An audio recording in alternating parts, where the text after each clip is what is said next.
Hi guys, welcome to the channel How to Studios. In this video, we are going to see about how to keep your home cool. Okay, in the previous video, we were seeing a topic like how to choose a smartphone. Hope that video was useful for you guys in choosing a better smartphone for you. In this video, we are going to see about how to keep your home cool. Let's get started. Okay, first, keeping your home cool. What does that mean?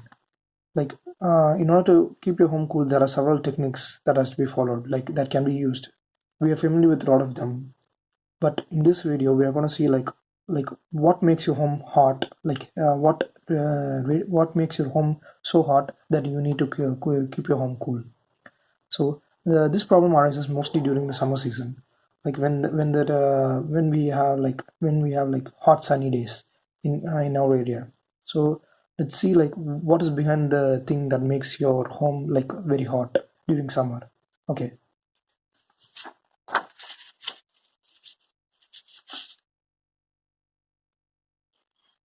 Okay, we all know that our primary source of energy for Earth is sun. So sun, every day in the morning the sun rises and the evening sun sets in one half of the Earth. And it becomes day in on half of the Earth and night in other half of the Earth. So this cycle repeats like day and night in other both halves, in a continuous process. So during the day, what happens is that the sun radiates energy, nuclear fusion reaction takes place in the sun and it radiates energy in the form of heat and light. So this heat and light energy gets transferred to the earth. As it is a radiation, it doesn't need medium to transfer to the earth. So when this energy hits the earth, like light energy is the major source of energy that is used for even by the plants to do photosynthesis. This is the energy that drives the earth. So on the other hand, sun also emits some radiation in the form of heat. It also reaches the earth. Considering any object, for example, let's consider this pen. For example, when I show this, when I give energy to this pen, it absorbs energy of particular particular wavelength or particular nature, a particular amount of energy, and it stays there. After some time, it should radiate the energy that it has absorbed, but 100% a reflection of energy is not possible. So it absorbs some energy and radiates some energy on the other hand. So this for example, consider earth. So when or during the day the heat energy is absorbed by the earth, but after the sun sets, so there is no incoming of energy from the sun. So on the other hand, the earth just radiates the energy that it has absorbed during the day. So from this context, we can understand why our home gets hotter during, where we are able to feel more heat than during the night time than the daytime, because our home gets heat or absorbs radiation during the day, and it radiates back the energy that it has absorbed in the form of heat during nighttime. So we are going to just see how this can be cooled, or how this can be this effect can be minimized, or what I can say, reduced. So before seeing that, we have to just consider, we have to know about the heat transfer methods, basic heat transfer methods, how these are the only three methods through which heat can be transferred between objects or between mediums or etc. So for example, first one is conduction, next is convection, next is radiation. Conduction is most predominant in solids. Like conduction is nothing but when two solids, for example, these two pens are come in contact, the energy transfer, heat transfer, takes place. On the other hand, let's consider convection. Convection is nothing but it happens mostly in the fluids. Where, for example, consider a boiling water.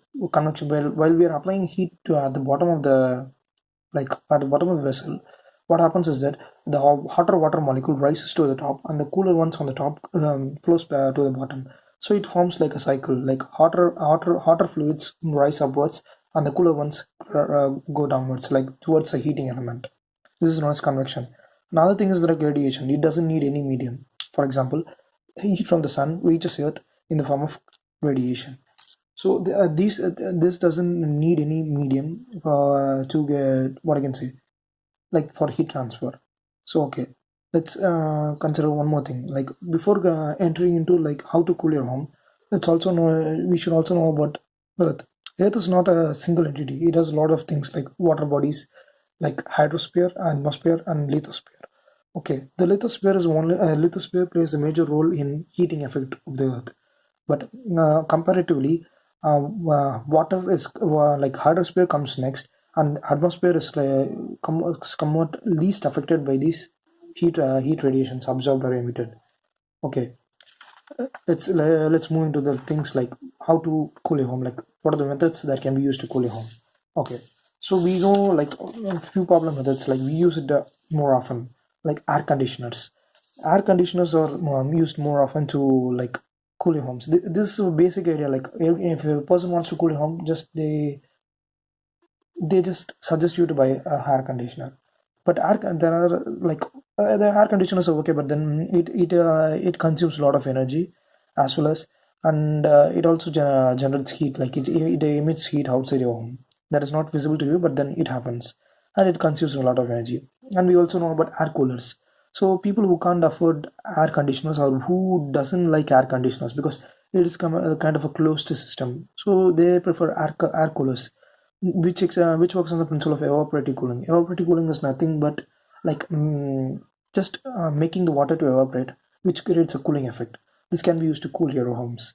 So air coolers are much better compared to air conditioners in terms of energy consumption, but there are several disadvantages for air coolers as well. The other thing is like radiative cooling. So radiative cooling is nothing but like on your ceilings, on your in your homes, on the roofs or on the I mean like rooftops or even on the floor. There can be you can pass pipes or contain what I can say pipes which contains cold water through which cold water flows. So what happens is that the air that hits the pipe gets radiatively cooled. Heat energy gets absorbed by the flowing cold water, so that your home becomes cool. And radiative cooling has its own disadvantages because and it is also like cost effective and takes more time to implement and takes a better skilled person in order to design for your respective home. Next comes ventilation. Okay, what I mean ventilation is like ventilation is nothing but making the airflow through your home like in a good way, like what I can say like positive airflow. There should be a inlet of air, and then there should be outlet of air. So this contributes to ventilation. Ventilation is nothing but a movement of air through your home. So okay, that is known as this is also known as air circulation. But okay, most of the people, while considering like how to keep your home cool, they consider these two methods predominantly. But they don't really think about radiative cooling as well as ventilation. Sometimes ventilation even helps your home to achieve better cooling and cost effective. Like it is nothing like it is very cheap, very less energy consuming, and it is also like natural thing to happen. So this can help you achieve like a natural cooling, like with no need of any artificial methods, like a natural cooling one. So, but there's one significant disadvantage for the ventilation, like air circulation cooling. So it can't be, it has to be avoided in hot and humid climates because, for example, before going to the hot and humid climates, where I will tell you where ventilation can be used.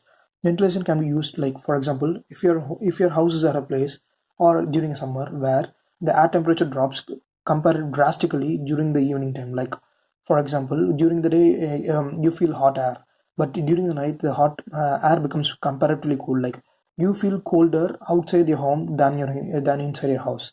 So this at this place, ventilation becomes very much effective for cooling your home.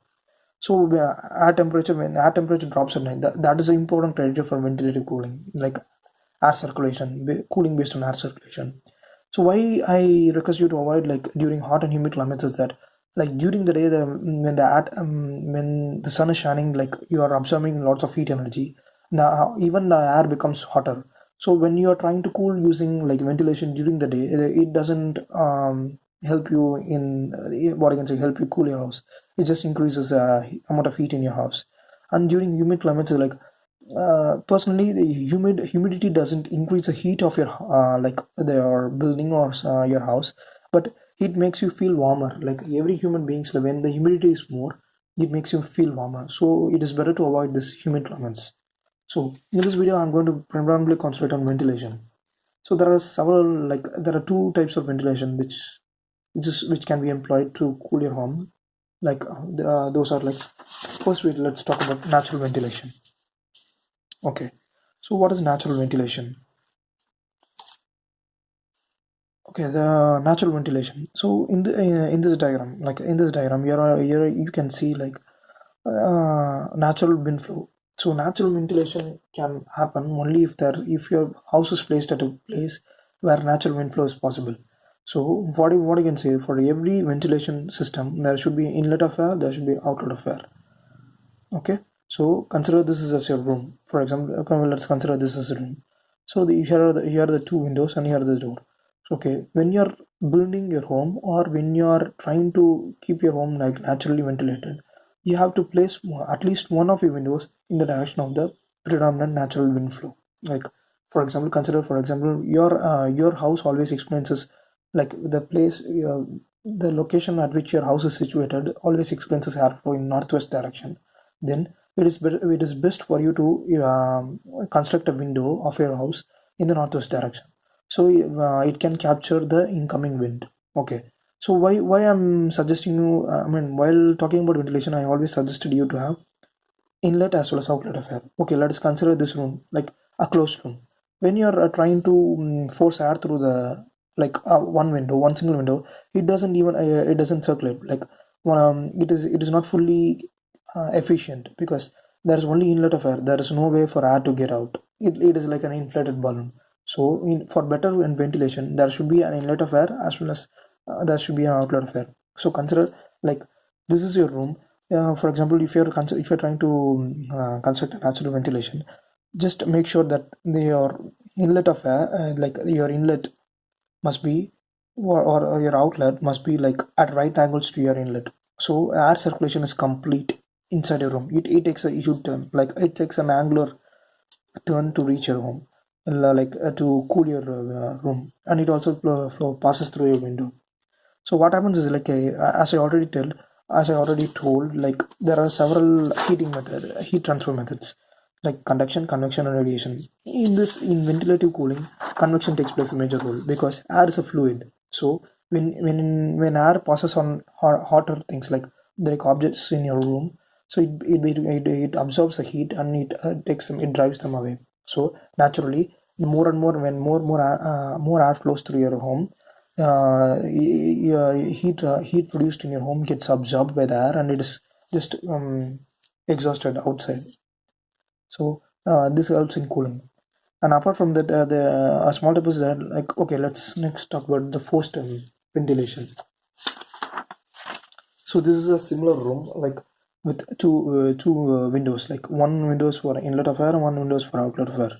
But as I already told you, natural ventilation is much more effective when you're constructing or when your house is located in a natural wind region. But then when your home house doesn't experience like natural ventilation or like natural wind flow, so we have to force the wind out, like we have to force the air out of your. Okay, for example, let us consider two windows. I'm placing a window fan on an exhaust fan. So what exhaust fan does is that it sucks air from one end of the fan and blows it away. So it is like a fan which blows air out. So when you're placing a exhaust fan at one side of the window, like it sucks the air inside the room, close the room, and it just blows them away. So what happens is that it creates a low pressure region in this area. So what happens is naturally the air outside has higher pressure, so it naturally flows inside the room. So this creates an artificial circulation of air. So that's why it's called as forced ventilation. These things are the major important things. Like you should have an exhaust fan and a window fan, air inlet, and an air outlet. As I already said, don't place your inlet window as well as outer window like close to each other. They should be like opposite to each other or at 90-degree angle. So it helps you like to make a complete air circulation. So for as I already told, when the air temperature outside is much cooler compared to like the temperature inside a house, what I mean, when the like cold air rushes inside. So in some regions you can see like during summer, and the day temperature might be 36 degrees Celsius, but during the night it will like 24. It will hit like in the 20 marks. So this helps in like naturally cool your home during the night, so you can sleep comfortably. Like because we face a lot of issues. When during the day it is not a problem for us, but during nighttime we have trouble sleeping due to the what you can say the very hot nature inside the house. So this can help you a lot. Also, like as I already told, apart from these, there are several things you can do to keep your home cool, which includes like, for example, keeping your room. For example, consider you're staying in a room inside your house.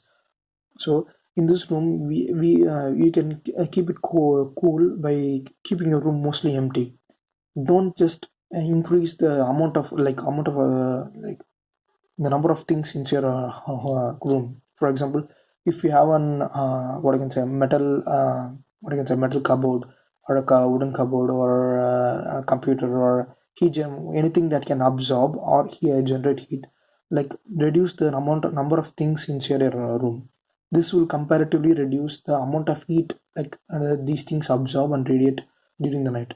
So your room like it's pretty much cool compared to the room with a lot of things.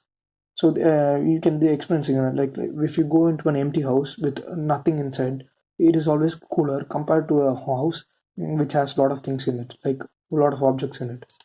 So this thing also helps. And one more thing is like always use table fans during night, like table fans or what I can say, pedestal fan instead of like ceiling fans, because during night time, like what your rooftop as well as radiates heat. What happens is like your ceiling fan just so what I can say, just absorbs this heat and pushes it away down. And one more thing is like, as I already told, air always conducts heat, like yeah, transfers heat in the form of convection. What am I in convection? What happens? Like hot air is always at the top, and hot air always rises. For example, if you have a lot of objects on the surface of your room, when heat is radiated, the air near the surface of your like the floor of your room gets hot and rises to the rooftop. So when you're using a ceiling fan, what happens is like the air which is accumulated on the top of your ceiling, like hot air, is just blown out towards you. Like you will feel a lot of heat when you turn on like your ceiling fan during nighttime. So it is best to use a table fan or air cooler during night time, and during day it is best for you to use a ceiling fan. So when you practice these kind of best practices, like it will help you can feel the difference. Like it will make your home cooler. So like well, that's it guys. Like I hope this video was useful for you. And these are the things like I didn't make up these things, like I didn't learn these things for the purpose of this video. Like these are the things that I faced from. For example, my previous video was like how to choose a smartphone. I always choose smartphones and I make bad decisions. I made bad decisions that made me like analyze and research like how to choose a smartphone. On the other hand, like I'm at a place and I'm at a location like which can be naturally ventilated. And one more thing is that, like I can't afford an air conditioner or air cooler, yeah, because it becomes so much costly, and it is much energy consuming. So I thought of like started learning about these things so that I can implement to cool my room. Like this exact layout is like this is the exact layout like how I placed my exhaust fan in my room. So this is what I do. Like these are the things that it is not given in any textbook. These are the things like how I solved my own problem. My room is always hotter during night, so I'm unable to sleep during night. So this is how I learned like how to cool my room. And nowadays I'm able to sleep like in a like a cold room which is naturally ventilated, naturally forced ventilated. So I get what I can say fresh inlet of air like every time I switch on my exhaust fan through this inlet window. Okay, hope this video is informative as it sounds. And thanks, guys. And wait for the next video, and I will just update you with some new and interesting things like on how to do something. Thank you. Have a great day.